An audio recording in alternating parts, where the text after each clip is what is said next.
Okay, because we have a very packed agenda and a full program. I would say that maybe we can start with a short introduction, and then we can give the floor to our keynote speaker and the two panels. So again, good morning, everyone. I am Eleni Canelu. I am with the POWERPOOR project, and I will be moderating today's webinar. Thank you very much for joining us. So today we will be exploring best practices and recommendations to tackle energy poverty and develop skills suitable for supporting everybody, but especially women, when it comes to the just energy transition and enhancing the renewable energy sector and the uptake of renewables in general. So today's webinar is co-organized by 4 EU-funded projects that explore these topics: BECoop, Decide, POWERPOOR, and Women4ES. BECoop aims a little bit of information for each of them, but of course, maybe we can also share the websites on the chat. BECoop aims at providing the necessary conditions and technical and business support tools to unlock the underlying market potential for community bioenergy, fostering new links and partnerships. Decide aims to gain market potential of community bioenergy and energy efficiency services, and establishing communications and interactions that will work better, enabling people to participate in energy communities, all kinds of people, individuals and every type of stakeholder. Then POWERPOOR aims at developing support schemes to empower energy poor citizens through joint energy initiatives to alleviate energy poverty, enhancing the uptake of renewable energies through joint energy initiatives such as energy communities and cooperatives, and leveraging innovative financing schemes. And Women4ES supports the uptake of renewable energy in heating and cooling from a gender-driven perspective, taking into consideration framework conditions and regional specificities, assessing and mitigating obstacles. So today's webinar, in a nutshell, will address the skills needed to accelerate the clean energy transition, with two panels with experts that will be looking into the issue from different perspectives. In the first panel, we will be exploring initiatives that aim to include energy poor consumers and enhance their skills in tackling energy poverty. And in the second panel, we're going to be focusing on the gender perspective on these issues. So now, in order to engage also the audience a little bit and get your opinion, maybe we can have the question with the Slido. Great. So you can join slido.com and enter this code, or you can scan it with your phone, scan the QR code, and maybe you can answer the question of what are the most important skills to be developed to reach a just energy transition in your opinion.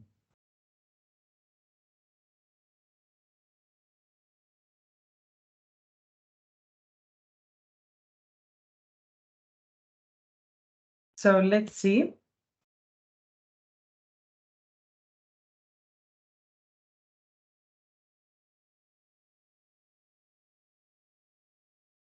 What do you think are the most important skills to be developed? Maybe with just a word.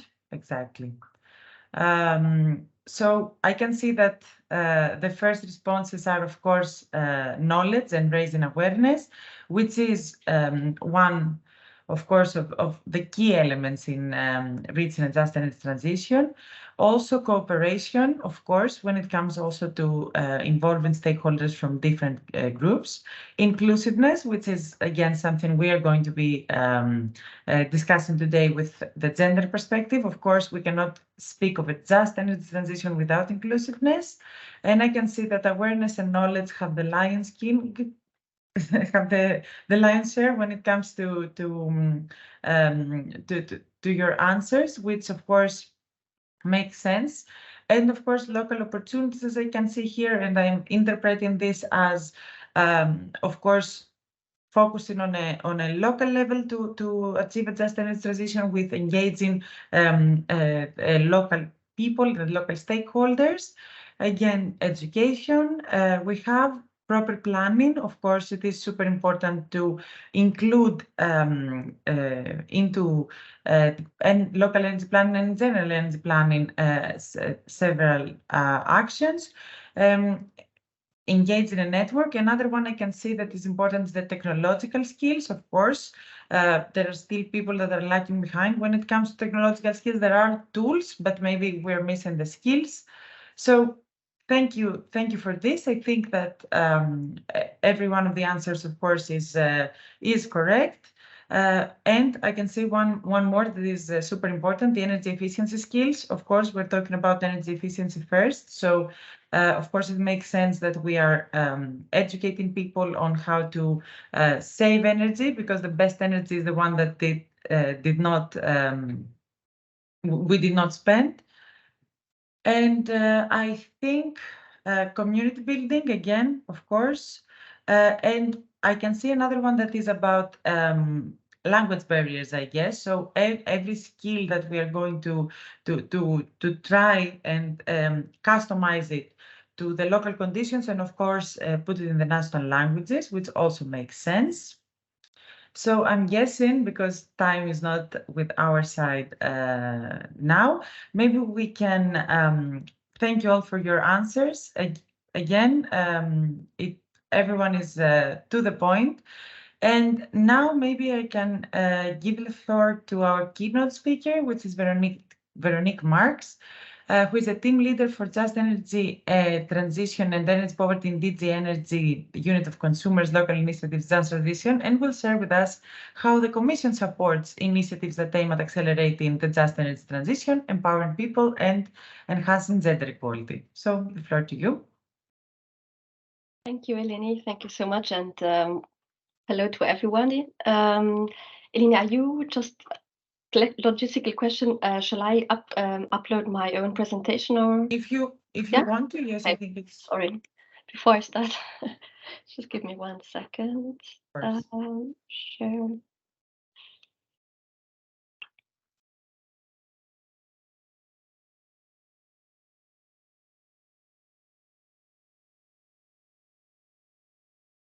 Can people see the slides now? Yes, perfectly. Yes? Okay. Well, I mean, again, sorry, now I'm starting again.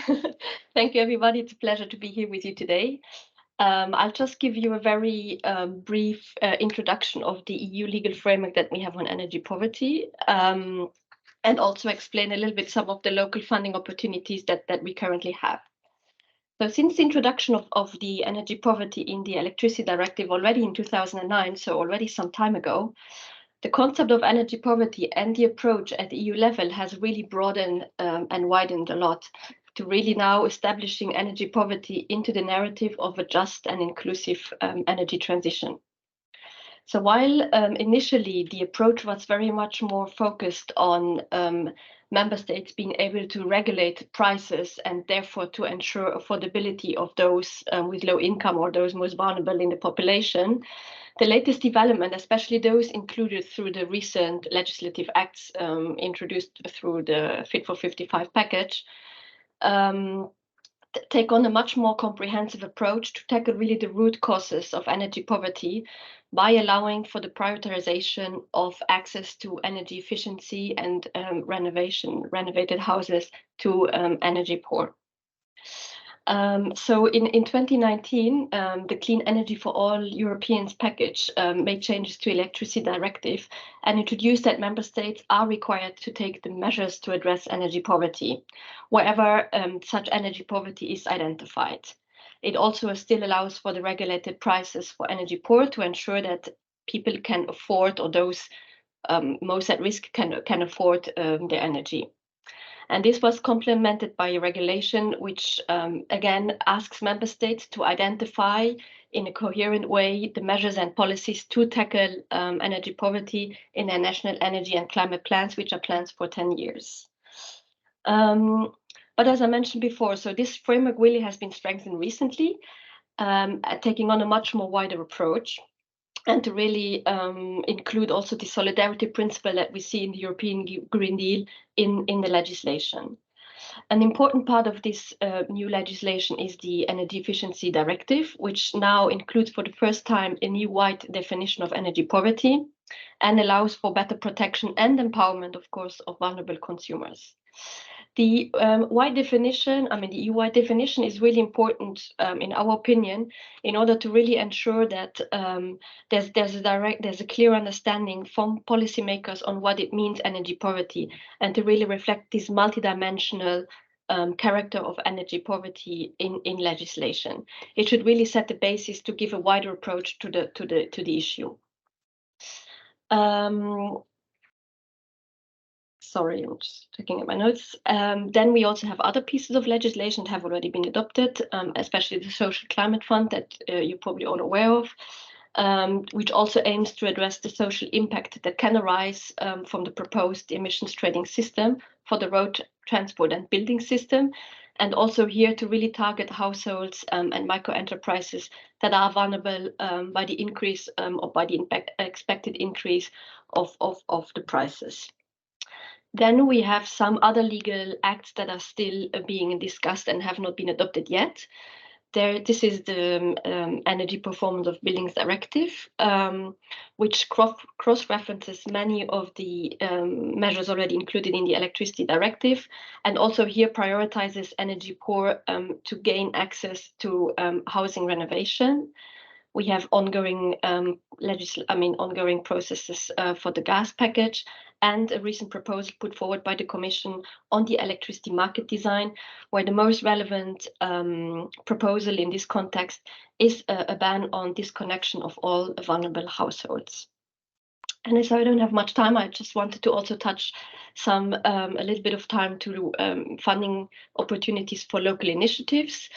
There's mainly two funding streams that are available for local initiatives. There's, of course, much more funding available for energy efficiency measures or renovation measures, but those are mainly directed towards member states who then can, in their own constituencies, launch calls or distribute this funding to local stakeholders. But from an EU point of view, so these two funding streams are the main funding streams for a direct engagement with local stakeholders. This is, first of all, the LIFE program, which has an ongoing timeline now for 21 to 27, of which one subcategory is on the clean energy transition.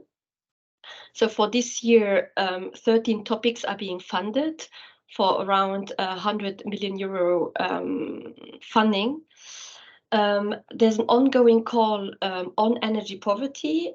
The call opened in May and will run until mid-November. And that's why I invite all those interested to check on the Commission's website under the Funding and the Tender Opportunities portal to have more information about this fund, and if interested, of course, to also apply. And then there's also calls launched regularly under the Energy Poverty Advisory Hub. The results of the last calls were just published recently, so also here I invite you all to have a look at it if you're interested. So that's it for me as part of an introduction. Thank you so much. Thank you very much, Veronique. Actually, it frames really well the two panels that we have, because we saw a little bit on the policies that the Commission has already established, and especially the newly, let's say, developed definition for energy poverty that is included within the Energy Efficiency Directive, which is a very, very huge step, as it will help the member states to also frame the issue. And maybe we can delve into the discussion now. Before so, I would like also to say to the audience that for questions, please use the chat, and we can address them by the end of its panel. So I'll just delve into the panel, which we will still have with us Veronique, but we will also have Agnieszka, Anna-Marie, and Aitor. Agnieszka Filipiak is from the Kelso Institute Europe, aiming at facilitating a sustainable energy transition. Anna-Marie sorry, Anna-Marie, for this, but Manziazik, hope I didn't butcher this, is an expert from DOOR, a civil society organization of experts devoted to promoting sustainable energy. We have Aitor from Spain, that is from GoEner, from an already established energy cooperative that aims at commercializing electricity from renewable resources, and Julia Tori, innovation responsible at KMO, renewable energy developer and energy services company based in Spain again, and they're going all to share with us how we're going to be able to include vulnerable consumers in and enable them to accelerate the just energy transition by, of course, uptaking renewable energy. Before we delve into the topic, I will let's watch a short video from the Polish Homeless Center and how it contributes to the clean energy transition. And this initiative is a result of the project's core that aims at empowering those that live on the margin of society to contribute to the energy transition. And I think it's a very good example of how everybody can be part of the transition. So maybe the video first. Thanks, Celine.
So very, very touching and interesting video. So Agnieszka, maybe reflecting on the video and on your experience, of course, of the project, maybe you can tell us a little bit on how we can engage with vulnerable consumers, and especially the ones that are the most vulnerable.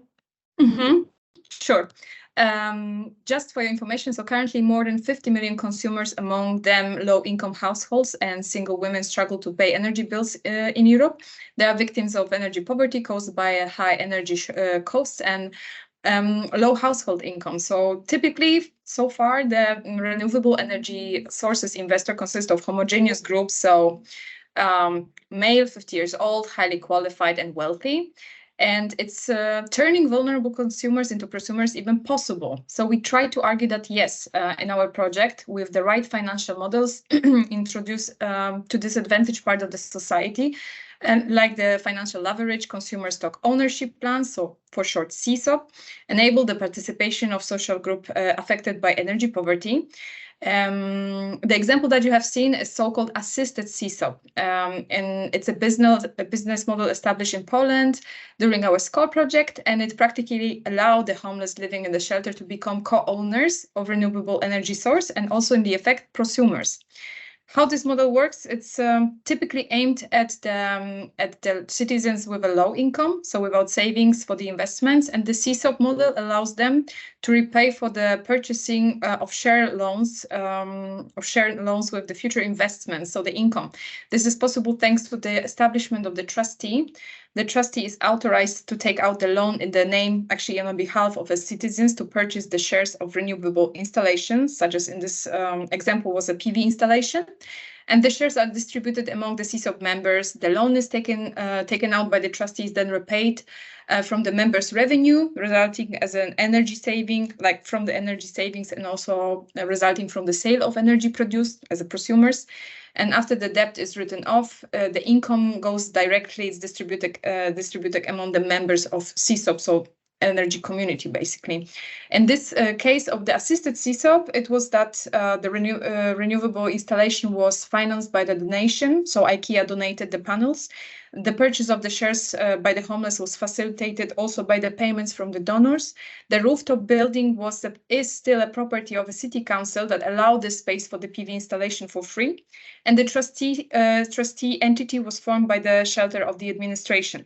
So shelter administration. As the result, the vulnerable citizen joining CSOP have to pay a lower initial premium, and they do not have to wait for the results, the investment revenues a long time, which is a crucial part for the vulnerable groups. Yes, so basically,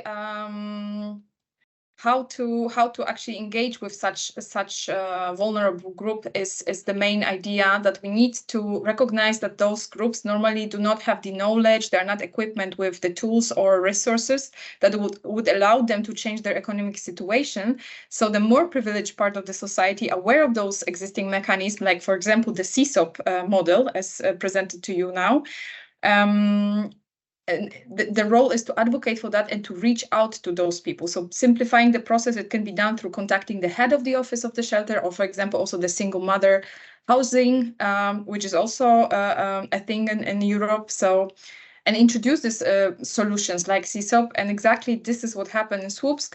And we had very great results from that. Thank you. Thank you very much. It's very interesting, and it's really nice of you to speak about customized models. But let's now maybe invite also Anna Marie from Croatia. And let's keep in mind that Croatia also was hit by an earthquake 2 years ago in Zagreb. And so in your experience now, how can we engage the most vulnerable, especially when mitigating energy poverty? Hello to everybody. I just want to add that when the POWERPOOR project, we opened our Center for Combating Energy Poverty. It was part of the activity of POWERPOOR project. Our first visitor was to a young couple that actually has initiative for the homeless people. And we will talk about, even if they don't own the house, they still have sometimes shelters that you don't need permit or legal to have it on the land. And it was like really interesting that we were talking about renovating the buildings and house, and our first visitor were people who are actually dealing with homeless people. So it's just to add that to the video, that was really interesting thing. In Croatia, regarding the reaching vulnerable customers or people, citizens, because they are also buyers of the electricity or gas, and they are treated through the Croatian companies as customers. We have like two ways. There is a really good initiatives from our government, and we have, let's say, really good public calls that are mostly aimed to the general public, but they create through 3 specific calls. In the first, like, you know, that Croatia is only 10 years in European Union, so we are still in a learning process. So when we're regarding our first 2014 until 2020, we have one public call that's aiming to energy renovation with 100% subsidy to the family houses, just focus on the family houses. And this was the first time that the public calls was not successful. They didn't spend all the grant money, because I think that we aimed with a really not good criteria. Like you cannot include it single mother with, let's say, 2 children, because they only target family with more than 3 children. So all the pensioners, all the single mothers, let's say, with 2 children are excluded. So we kind of lesson learned, and now, like 2 weeks ago, we had really good national conference, and I was like moderating round table about public calls for the energy poor citizens, and they said like it was like public, it was like pilot subsidy, pilot call for us, and it was not good. And now for this 2021 until 2027, they create a new program for targeting multi-apartment buildings in the areas of Croatia that were under the special government care. And one of these special government care areas also areas that are earthquakes happen there. So this kind of, they learned lesson and they decided like this. We have whole building in special care area. I don't care if there is people that are owners of that building, like apartments, or they are under the social housing, because a lot of the buildings are under, let's say, 100% of the government. They said we go with 100% subsidy on those buildings, because even if you are owning of that apartment, you live in the special care state and you are probably energy poor household. So kind of we learned lesson from that. And also the Sisak county was hit by the earthquake. So they said like we are going there with 100%. So this is kind of way with dealing with this kind of program. But in our case, what was kind of the overreach of the POWERPOOR project is that when this finished, we have another 2 live project that's ongoing on this Center for Combating Energy Poverty, and one is in Zagreb that's also hit by the earthquake, and we kind of want to renew that in one-stop shop, so we can afford that, not general public also, but with general public we can reach also vulnerable customers. In another live project that is kind of going to replicate POWERPOOR idea of a center combating energy poverty, is that opening also a one-stop shop in the city of Gospić, which is another state like county that is under special care of government, and it's under the program of that I mentioned, 100% for the multi-part buildings. So this is kind of where we are reaching through the government. But why we have this project lies, still building awareness within citizens and building trust is really, really big problem. So the government and those cities that we have project lives are interesting for us to have these offices, so the people could come and we can like build awareness and said like, look, it's 100%. You will get new window, new heating source. Everything is that, because there is no trust. So for the government side, there is no trust with citizens. From the side of the NGO sectors, we can accomplish by doing these one-stop shops, building education, and also in Croatia we have really good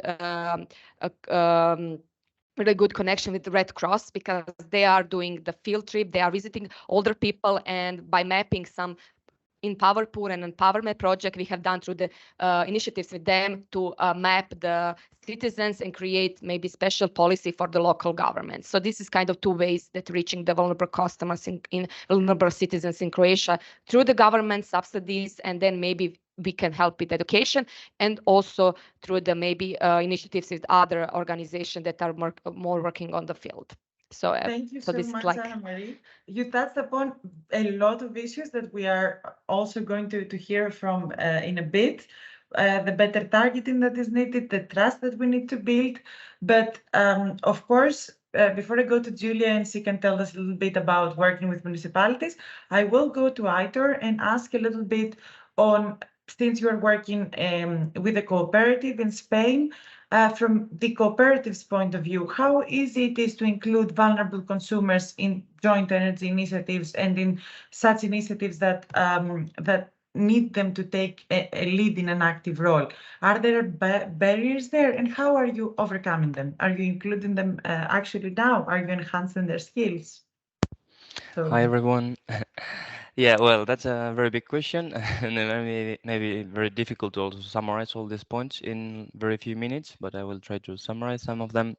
But yeah, from the beginning, it is not easy to include vulnerable citizens in energy communities or cooperatives, and especially maybe from the beginning if we kind of make this difference of us and them, because also this cultural or social kind of names or terminology we use sometimes, it also leads to make this difference. So from the very beginning, and we think that it is very important to have this vulnerability perspective, and maybe a broader vulnerability perspective of who is vulnerable and who is not vulnerable, and try to ensure also from the very beginning that this vulnerability perspective is kind of considered there.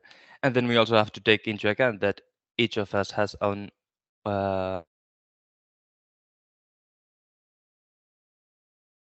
things. So if we really include vulnerable citizens from the very beginning, and that also will lead to include them in every activity that is carried out, for example, in these energy cooperatives or energy communities.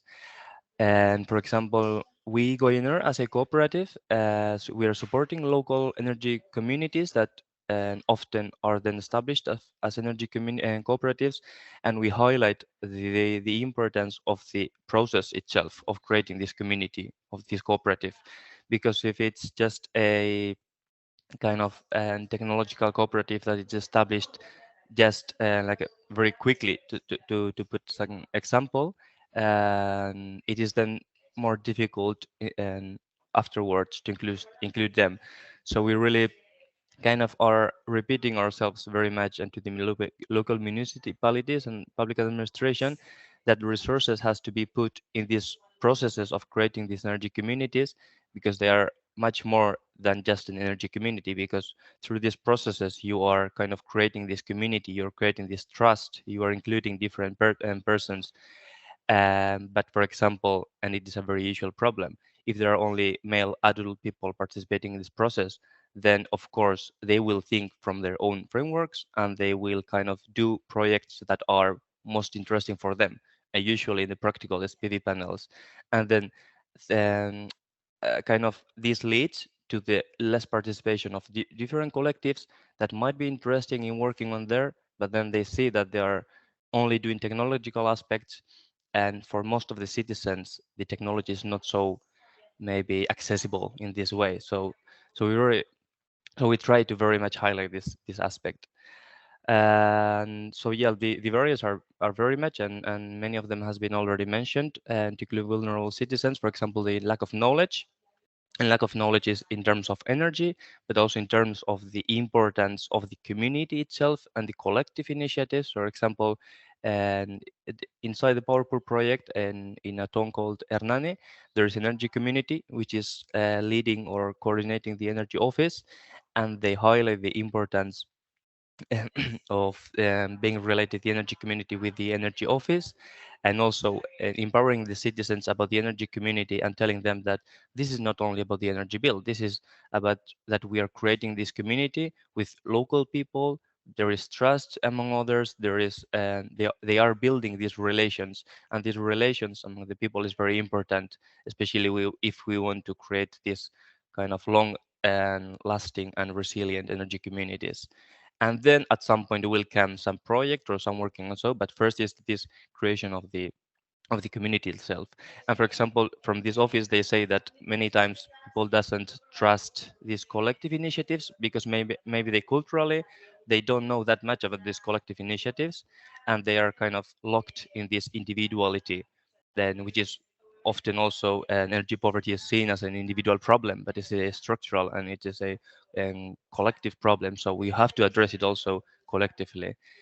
And then there is often lack of time, lack of financial resources, and cultural aspect. As I already mentioned, the language is also very important. What language do we use, and what kind of communication do we use? For example, and if there are long meetings and there is many people who doesn't stand long meetings, so we also have to kind of make some conditions for them to participate, because not anyone can participate, for example, in long meetings and discussion. And so then also in institutional, administrative barriers, bureaucracy, then big companies also, or distribution companies also put difficulties for the creation of energy communities or for the projects because of the technical aspects. And also one of the big barriers is that energy poverty is a very complex problem. It's not about only energy. It's about social aspect. It's about housing. It's about education and so on. So it also has to be addressed in this general way.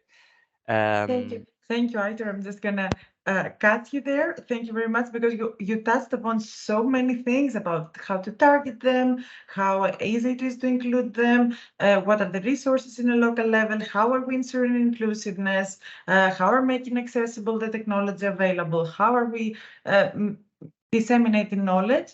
And I want to now link what you said with Julia's experience from a local point of view.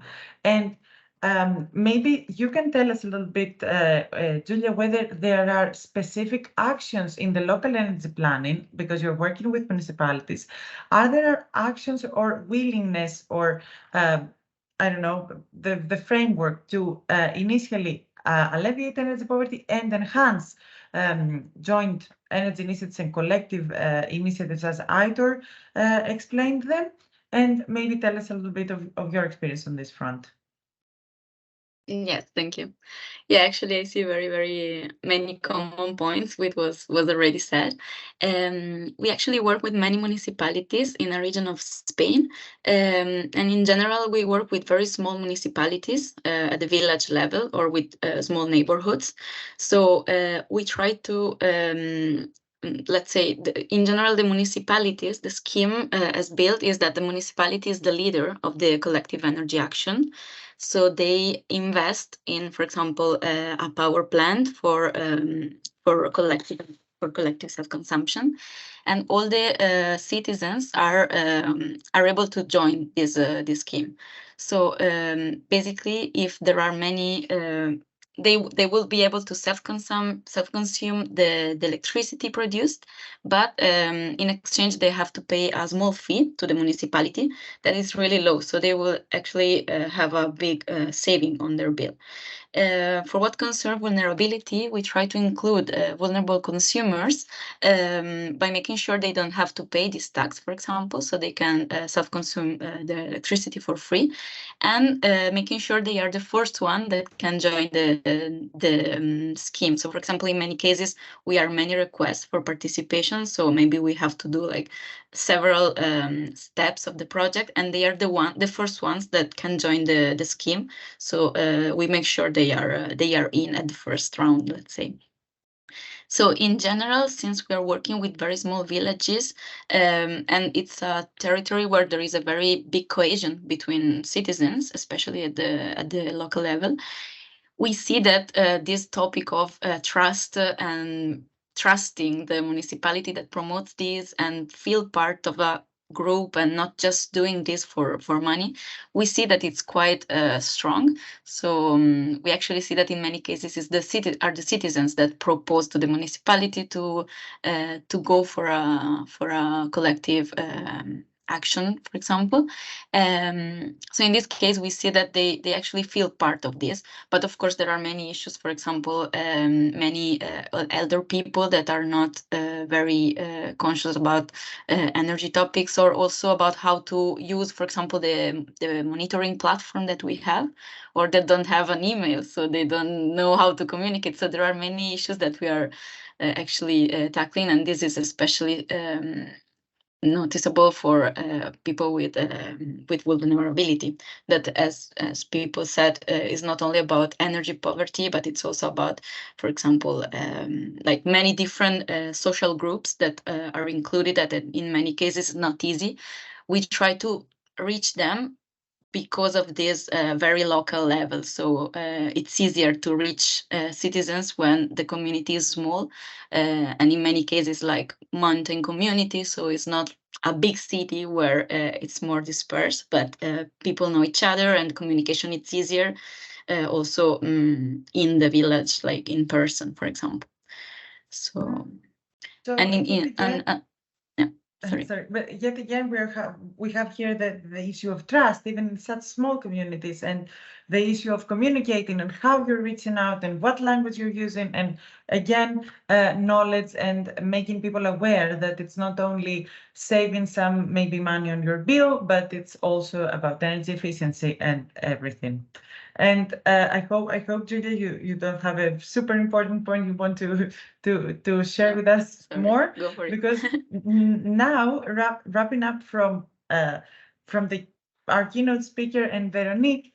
So now from a policy perspective, we saw a little bit also in your presentation that the Commission is really striving and trying to empower energy poor citizens, vulnerable consumers in general, and they really want inclusiveness with a brand new definition of energy poverty and trying to better frame the phenomenon so it's easier for everybody to address it.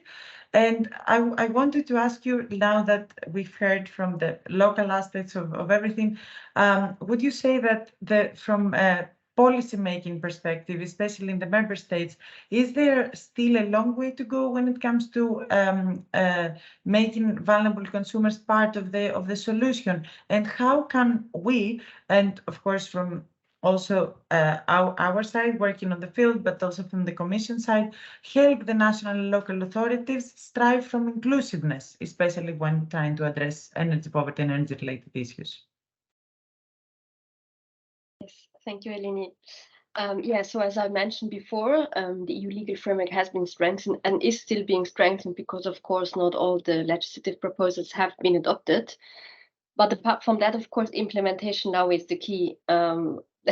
A good legal framework only serves when it's also being implemented. And there, of course, there's still some way to go, partly because these proposals have, these legal acts have just been adopted now, but member states will, of course, have some time, like 2 years, to actually transpose them into national law. And then, of course, also there, implementation will have to be followed up to see actually how this really translates then at local level.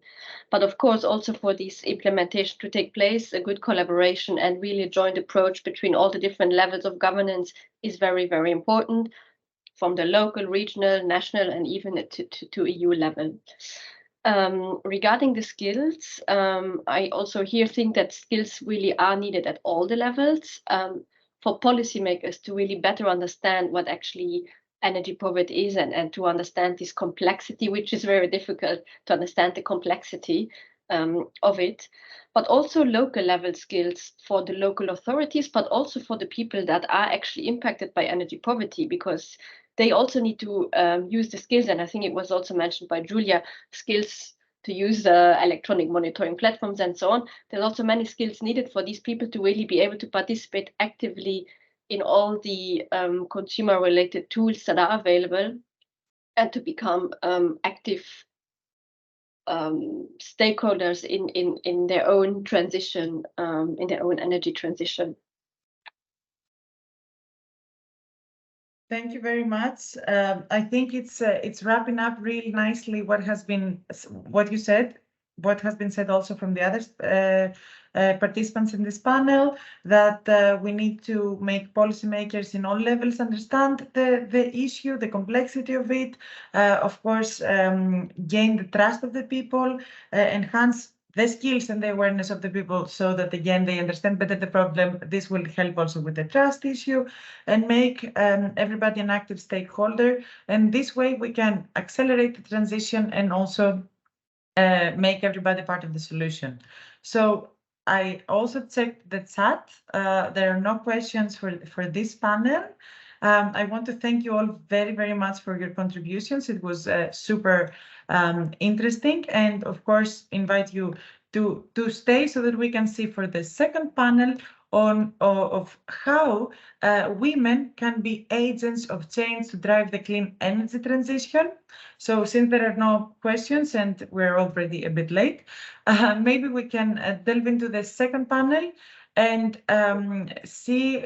Oh, there is a question actually. So if you have it and it's super quick, maybe you can type it and we can address it. But in the meantime, because time flies, we are going to be welcoming now, and again, I'm super sorry if I'm butchering the names, and feel free to correct me. Sonja Klingert, a senior researcher at the University of Stuttgart, with Katharina Habersperner, an expert from Women Engaged from Common Future, a non-profit network dedicated to a gender just and healthy planet for all. Alice Korovesi, the managing director at INZEB, a non-profit independent organization with a focus on sustainability, and Monica Busha from the Kelso Institute Europe, aiming at facilitating a sustainable energy transition.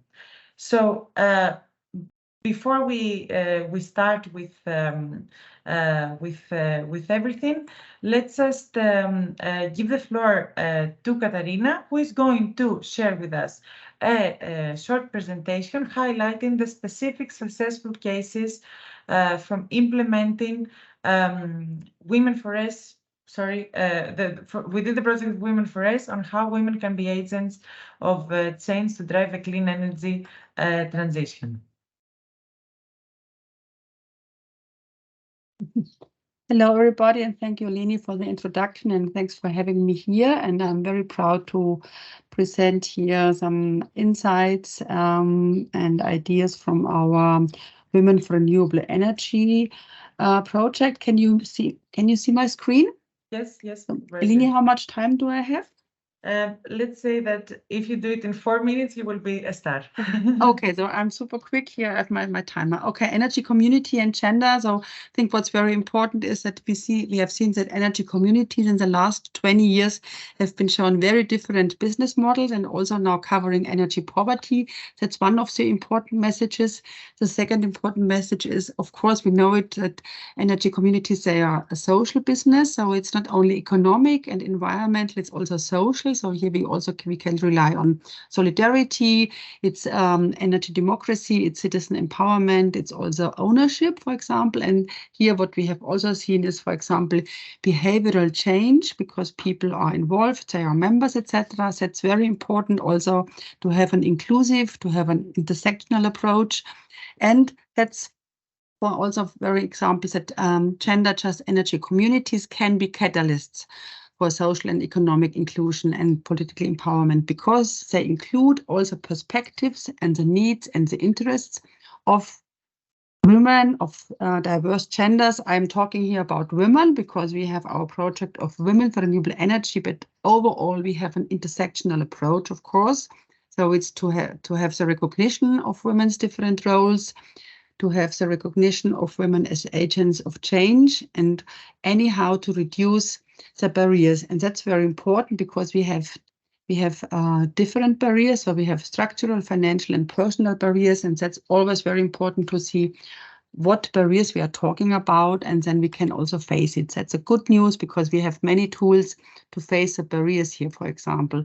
And we did, for example, a survey together with BECoop to see what are the barriers to implement gender just energy communities and also projects within gender just energy communities. And you see the highest barrier is other priority. So we lack awareness, we lack relevance, for example. We lack visible engaged women, gender tools and instruments.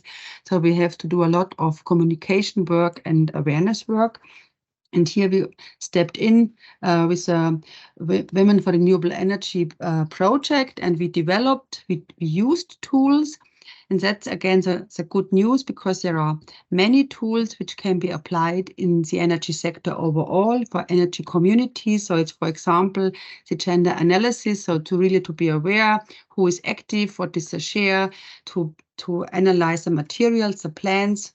We know that, for example, many technologies, they are male-made and they are also made for male use, for example. So gender technologies is a big issue, and also to include, for example, target groups to see the external perception. So there is that's a very important first step. So I go not through all the tools because I show you our capacity building program. The next one is recruitment. It's the active empowerment. So we have seen and we have heard today in our webinars, there are many activities to include women, to provide safe spaces, to have awareness persons, to make it interesting, to make it safe for women, to have training modules for interested women, for example, to have very concrete information. That is very important. And finally, we talked about communication, and that's super important. For example, in Germany at the moment, we have a terrible discussion about heat pumps. So the discussion is captured by the right-wing activists, for example, and it's really terrible because there are so many mistakes on communication. So it's so clear for all the experts that we need the heat pumps, that it's really the last way how to do it. But now we have such a big discussion in the media, etc. And here we see how important it is to have really high skill on communication and to provide the information and all the actions, what needs to be done in a good way. So to address it into target groups, to have socially inclusive, to have gender inclusive language, to have a good communication without any discrimination, for example. So here we have great examples, we have great role models, but as already mentioned, we do at the moment big mistakes, and that needs to be changed very, very soon. So that's very important. And finally, so I know it's a big slide, but what I wanted to show you here, it's our capacity building program, what we have developed in the Women for Renewable Energy project. And it's a big capacity building program. It's open access. You find it on our webpage. And here you see a lot of lectures, a lot of toolkits, a lot of good practices, and how you use it. And you are very welcome to use and to spread it. And that's it from my end, and I hope I kept my 4 minutes. Thank you very much. Awesome. Thank you, Katharina. It was very well put. And I think what will complement this presentation well is the short video from the Women4RES project. So maybe we can have the video now. Thank you, Celine.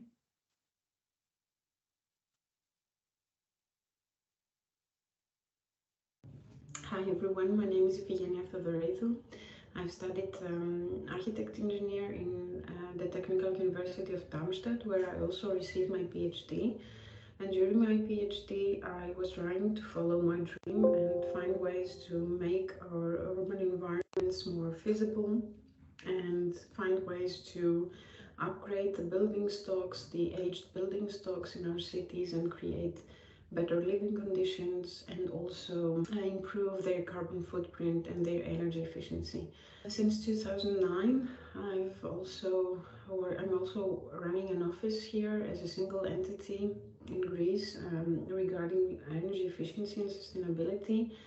And at the same time, I was trying to find funding to make my dream come true, that is, create actual platforms that would help people assess the potential of renewable energy sources, integration on our buildings, their retrofitting actions, and the overall sustainability of our urban building stocks. The main barrier that I've encountered had to do with the stages, of course, with my gender, unfortunately, and especially with the periods where I was pregnant and the puerperium periods where I had zero support from the state financially as to keep up the business. And I've also had 6 employees, and also chasing my dreams, and no support regarding child care or kindergartens, etc. The only thing that helped me was the family and my colleagues, which was extremely important. Since 2019, I've received the first funding for the first platform that is going to be ready to launch by the end of June, and we received another funding and for another platform, and it's starting to finally look good. The Women for Renewable Energy Sources project was extremely important for me, as it not only gave me actual technical and support and feedback, it also inspired me to see so many women sharing the same vision throughout Europe. So this gave me strength to move on. Thank you everyone at Women for Renewable Energy Sources. It was a pleasure being a part of this project, and it gave me so much. Thank you very much, everyone. So again, a super touching video. And so now reflecting on Katharina's presentation and the testimonial that we just saw, maybe Sonia, from your experience, you can let us know a little bit on how we can engage with women, especially women from vulnerable groups, enhance their skills and put them at the heart of the energy transition. Okay, thanks a lot for having me here, for inviting me. I'm part of 2 renewable energy related projects. One is, I'm sorry, I'm a little bit ill. One is Decide, which is trying to advance collective energy actions. And one is Renergetic, which is more technically oriented and where we are trying to build energy islands. That means geographically bound areas that try to use as little outside energy, both in terms of heat and electricity from outside, as necessary. And I think from the discussions and the and the talks we had until now, you have practically touched upon almost all the issues that I wanted to deal with, because the talks have been so super interesting. So thinking about it at a meta level, probably, I think the main issue of poor people and of women is that they are not part of the, let's say, typical energy community people, which is middle-aged, middle income, middle or high educated white men. So we could here also talk about disabled people or Black people, or I don't know what else, because it's always the same issues that we have, that we have a lack of trust in ourselves and the people themselves, a lack of trust in their self-efficacy, and a huge lack of what we call energy illiteracy, not only with regards to energy saving measures that we can take. I think there's a lot of information around about this already, but also with regards to basics of the energy system. If we are going more towards renewables, we will have a highly volatile influx into the electricity system, and that means that on the whole we will have to somehow adapt our consumption. And what does that mean for the people? Why is it necessary to do so? This is something that people have to be, well, where they have to be taught, they have to be educated. That has to start at school, obviously.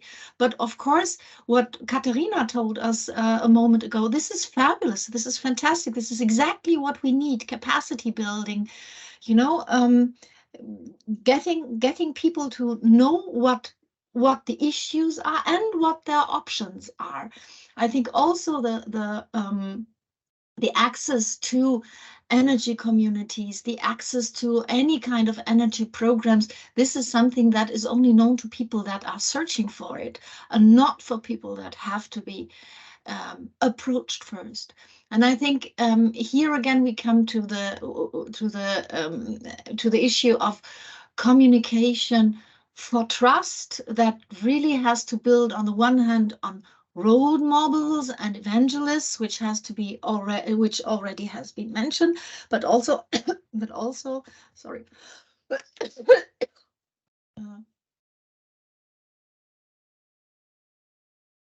But also on social norms that we are having at the moment.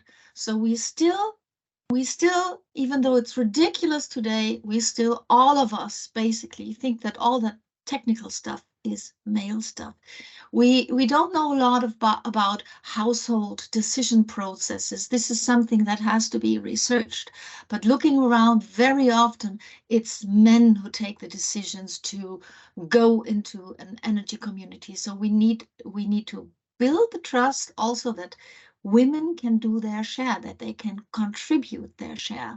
And there it helps to have to increase trust also in the organizations that want to, or that aim at integrating them. We had in Renergetic, we had a very interesting finding when we tried to convince people that was not specifically women, but all the people in an apartment complex to agree to a demand response program where their apartments were preheated in the morning, when a lot of waste heat, in the early morning when nobody wants to heat, when a lot of waste heat from the nearby soap factory was available. And it turned out that when we approached the people by emails and with leaflets and the traditional communication schemes, well, there was like a third of people that said, okay, we will participate in this experiment. And then the guy who's the manager there, Lieven, and he is really a nice chap. I know him well. He is communicative, always a smile on his face. People trust him because he always looks into their issues. He called them one by one, and zack, there were 2/3 of people who said, oh, we want to be part of this scheme. And this is what we need. I think we need at least partially less anonymized communication for the first step. And then, of course, we can deal with all kinds of dashboards and things like that. Yeah. And one final remark I wanted to make, in the Women4RES project, where I was invited, I think 1.5 years ago, in some workshop, I met a Greece energy community, which was exclusively done, I forgot the name, sorry, which was exclusively implemented by women for women. And I think this is what, Katharina, what you mean, safe space, where I can pose all those stupid questions that you don't dare to pose when you're amidst a German energy community. I mean, 2/3 of members of German energy communities are male. 80% of the boards are exclusively male. Of course, women don't dare to speak up, but if it's a women-only thing, it's totally different. So I think the Women4RES project actually has exactly the right direction. Thank you. Thank you very much, Sonia, and it's very interesting because we have Alice here from the energy community you mentioned from Greece. She's a member there, so she's going to be telling us a little bit about her experience in a bit down the roads. Before I go there, I want to again say that we can see that even here now in this panel, similar issues emerge when it comes to communication, the language you're using to communicate, the trust that is built. So maybe now we can go to Monica a little bit, that can tell us her experience that when it comes to developing skills, we often turn to universities to consult with them, to ask them to develop the training materials, to ask them about tools that could be used to engage the general public. And maybe you can tell us a little bit, as academia and universities are a big part of, can play a big part in the transition. Maybe you can tell us how we can develop both knowledge that is inclusive and can appeal to different members of the community, but also how we, within universities ourselves, we can strive for inclusiveness. So how can we do this in your experience?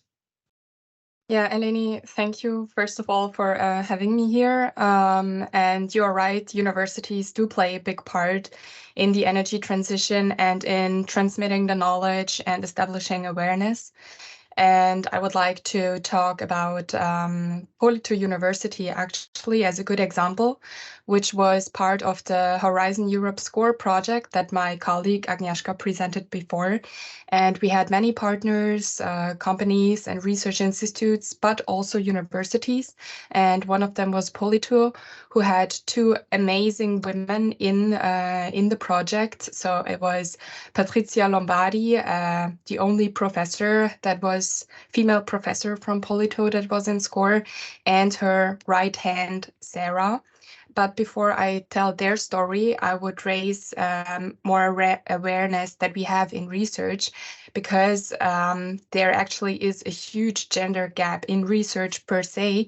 Maybe most of you know it, but according to the 2020 Elsevier Global Gender Report, between 1999 and 2003, less than 1/3 of the authors were female. Actually 29% to be correct. And then between 2014 and 2018, the number rose a little bit to 38%, but still it's like compared to the 1.8 million papers that they produce per year. Elsevier, it's one of the biggest research companies. It's still a disaster, to be honest.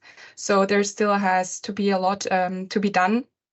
And also not only in the general research field, but also in the energy sector. As we know, there's not many women working. In 2020, the International Energy Agency published a number of striking 22% of women working in the energy sector. So that combined research and energy shows us that yeah, we have to team up. So I would like to present the positive story of Patrizia and Sarah Lombardi from Polito. Patrizia, the professor, wanted to fight more for gender equality at Polito, so she brought along Sarah, her research assistant, and they were really very active in the SCORE project, and they they managed that in Polito. The consortium was made up of 2 women and 1 guy, so more than 50%, which was a positive example.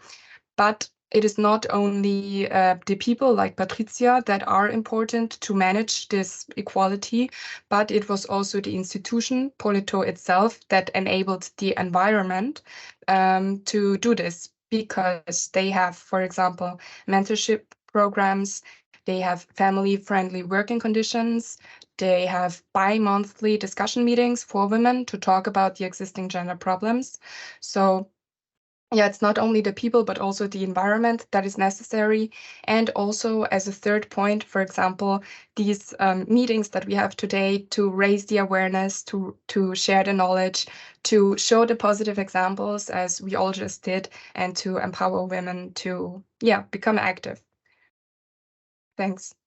Thank you very much, Monica. I have, of course, as you said, the enabling environment is of extreme importance, and of course, the gap in research is indeed it is an issue that we are all facing. But in order now to tie a little bit what has been said in the previous panel with this panel, we have Alice that is working on the field of including vulnerable consumers in the just energy transition, mitigating energy poverty for some time now, but also she is a woman entrepreneur and a member of the all-women energy community in Greece. I'm sorry, I'm also evading the name now, Alice, but maybe you can tell us.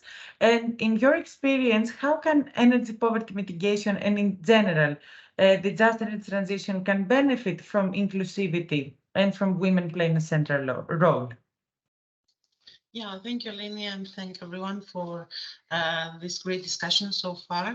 Yes, actually, the name of the energy community is BECoop, but this is not the only energy community I'm involved. I am also a member of Hyperion energy community. So from one energy community, we are selling energy.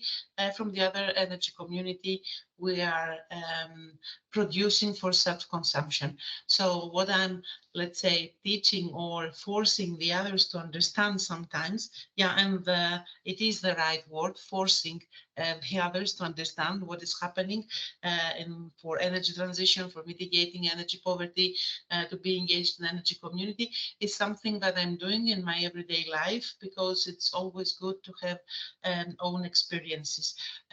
What we have as a fact, let's say, as a fact, we know that the energy transition definitely is an opportunity, not only for women, but for all. But since we're discussing about inclusivity and women, what we need to do is, first of all, to improve the access to technical and leadership training, to improve the access to skills, to self-development, to high-quality jobs.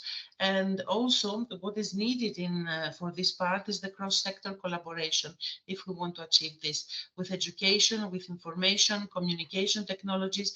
These are things that are required to prepare a qualified and inclusive workforce.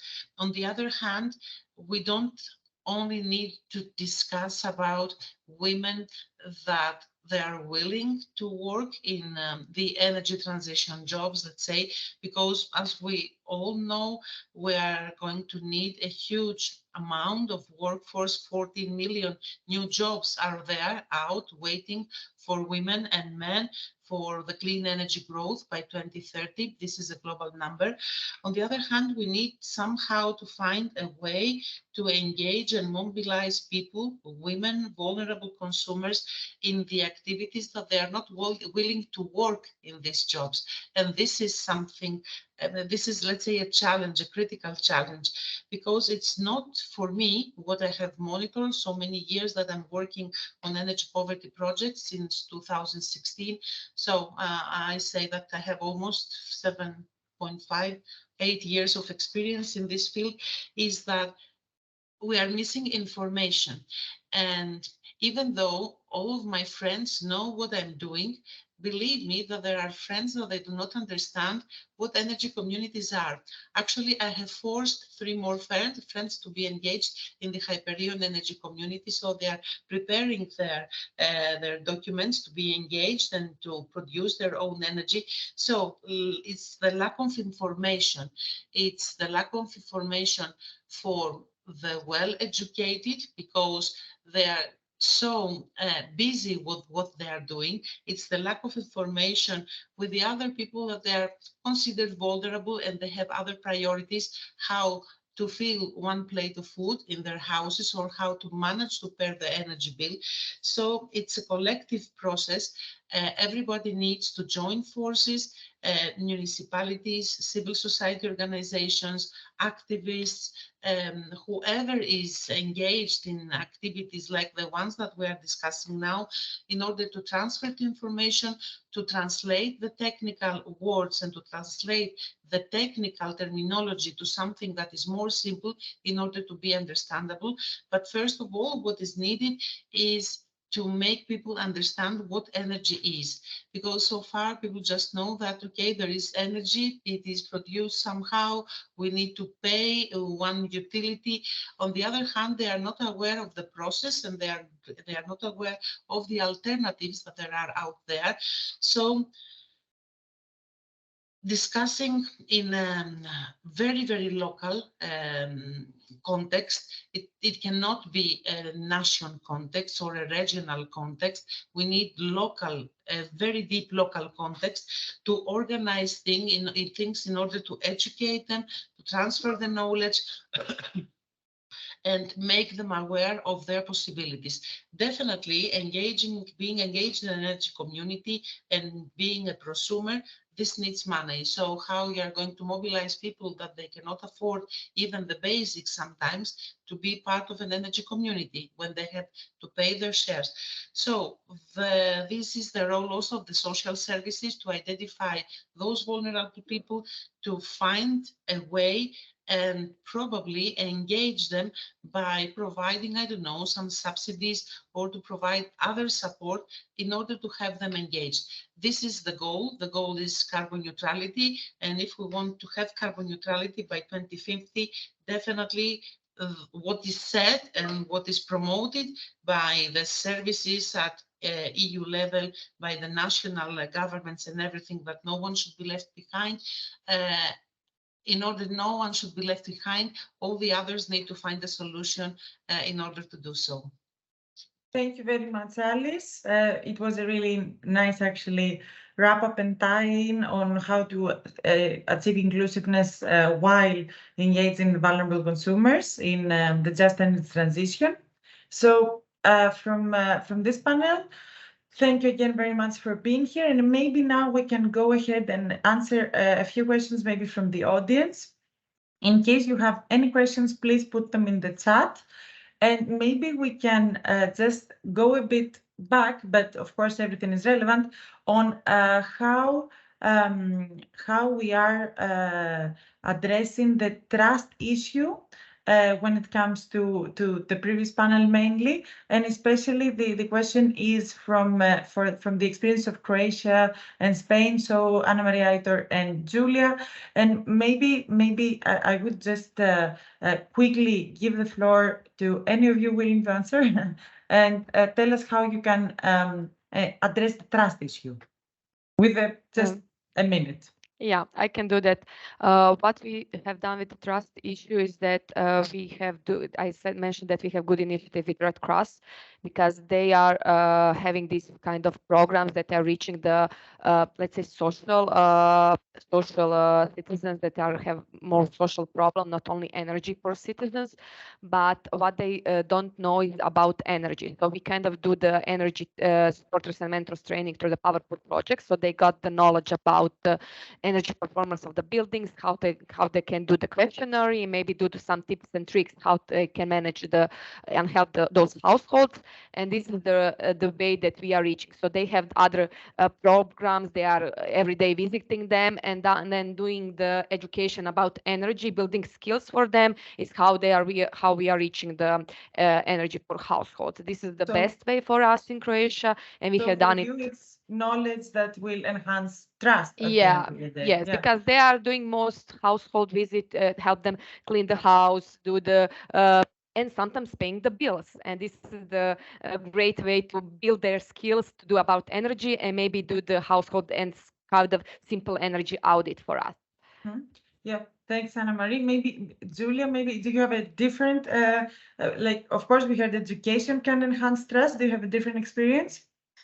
Yeah, let's say that we basically work a lot on the personal level. So since we have small communities, we can organize many meetings and sessions with them in which we explain a lot in detail what we're going to do, not from a technical point of view, but from a community point of view. And we present also examples of other initiatives that were already implemented, maybe in close villages, also taking experiences from people. So we try to build this kind of trust. And as well, another issue we had is that in some cases, the municipally led initiative could be seen as something political. But in this case, since there's a lot of connection, the people who are active are not the politicians, but are part of the village, part of the community. So we really want to emphasize this kind of relationship that is at the personal level, but also people trust these figures. Exactly. That's what we also saw from the POWERPOOR approach, as Anna Marie said, that bringing forward the local hero can really go a long way. So because people trust people they know, they do not trust projects or concepts or ideas. They can trust you. They see you, you help them, they trust you. So yeah, it's the personal relations is really important. And maybe Aitor, do you have anything to add in this experience from Spain, from the Spanish point of view? Well, more or less in the same line, and I think that having these real energy communities that are really bottom up and not just an extension of big companies, for example, is key, because as you already mentioned, there are real people, local people there, and the local people will trust on them. And also Sonia, I think, yeah, and she mentioned about this non-anonymized people or non-anonymized communication, and in this way, energy communities, if they demonstrate that there are real and peer-to-peer communication, real people behind there, that makes a lot of trust, and not being, for example, these big companies that often are a cause of the problem of energy poverty because of energy tariffs and unnecessary services and so. And then also having these energy communities that has this capacity to listen to the people's problems and their concerns, because if it's a top-down energy community or cooperative, and it won't listen to problems of the local people, but if it's like the local people, it already will consider which are the problems of these people who are vulnerabilized. So just being there, I think, would be a key.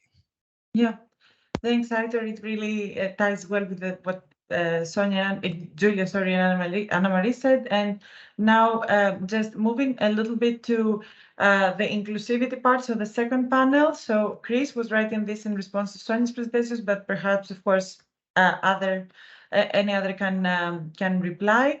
So Chris agrees that an all-female energy cooperative can be a safe space for women to collaborate and ask questions and discuss, but maybe it seems that striving for this approach could move the scale too far on the other side and create new exclusions. So maybe we need to create a safe environment within the existing structures so as not to have to start from zero without all the knowledge and experience available. So maybe do you have any examples of good practices of female and minority collective engagement within the existing cooperatives? So cooperatives that just have this part.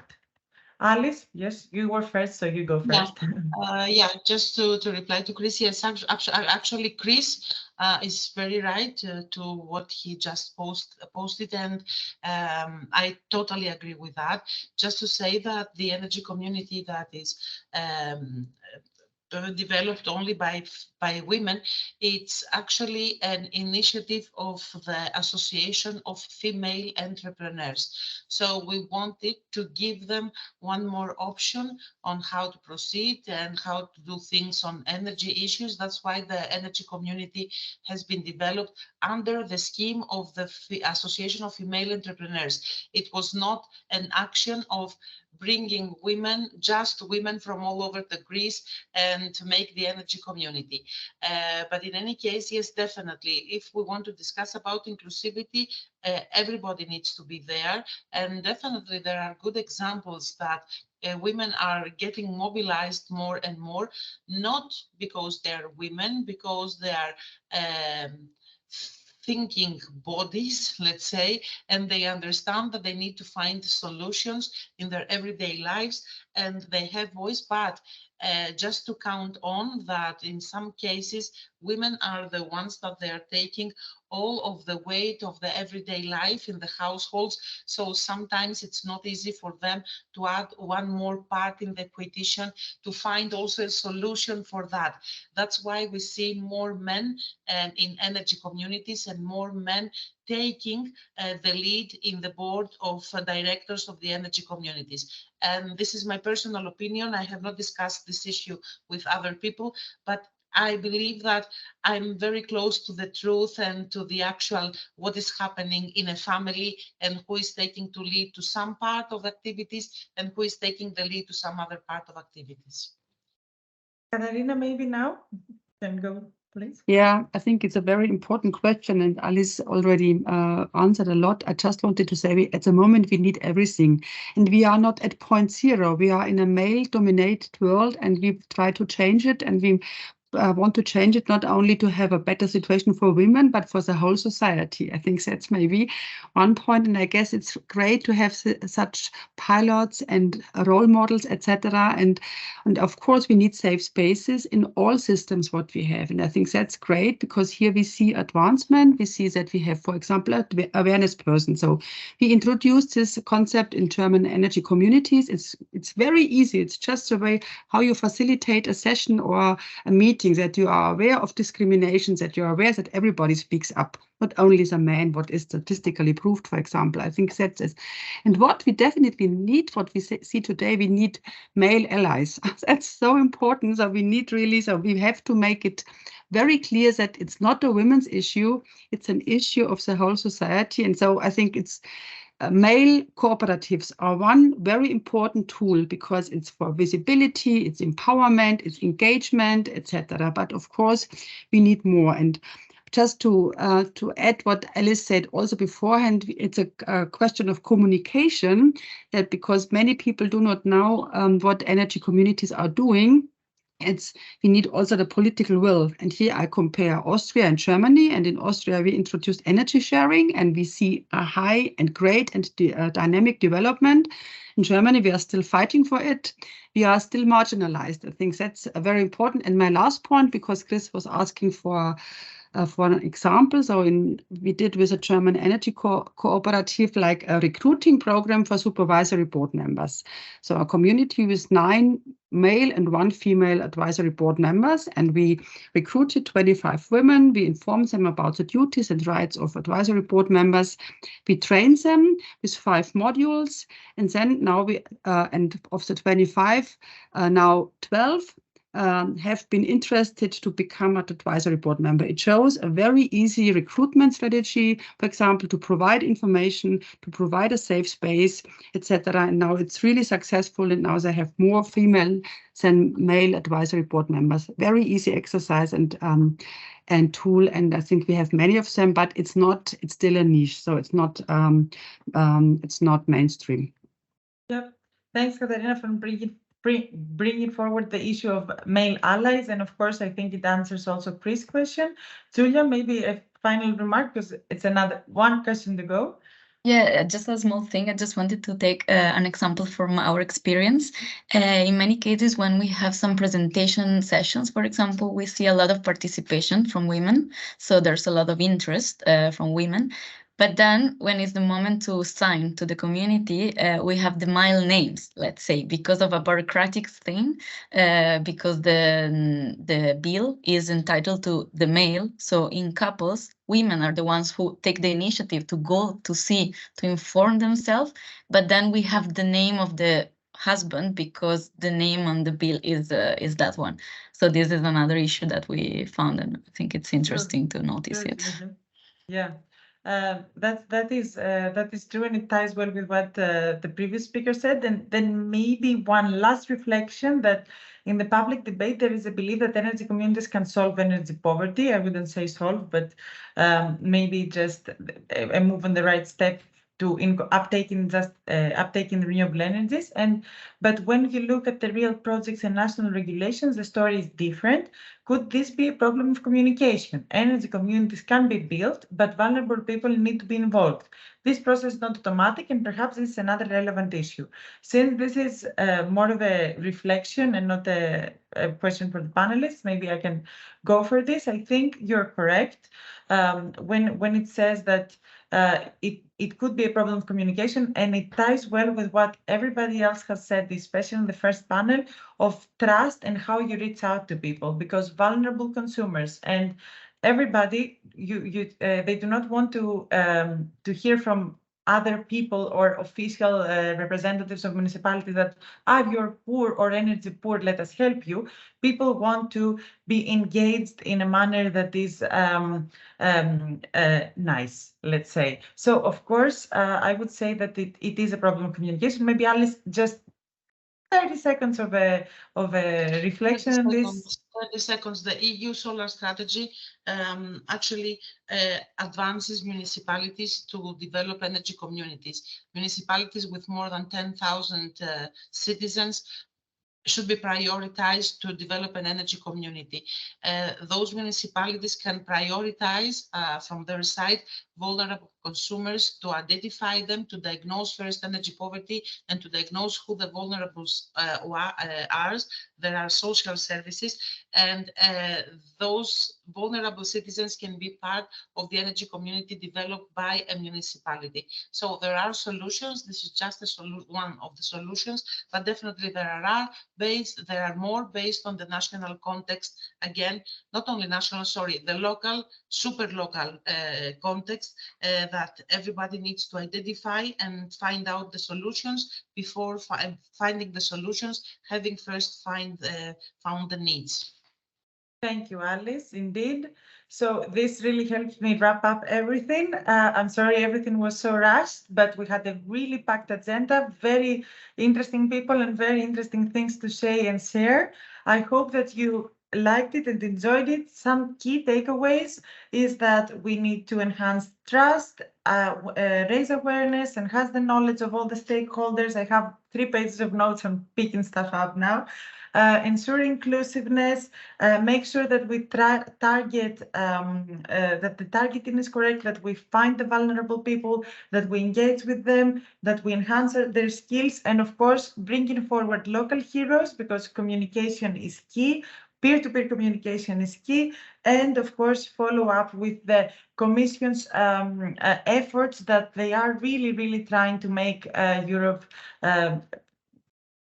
first one to be to make the just energy transition. And with that, and since it's 2 o'clock in Greece and 1 o'clock CET, I'm gonna thank again everybody for joining us. You will be able to find this webinar on the online on the project's websites. It will be on YouTube, I think, and of course you will receive everything on an email after this.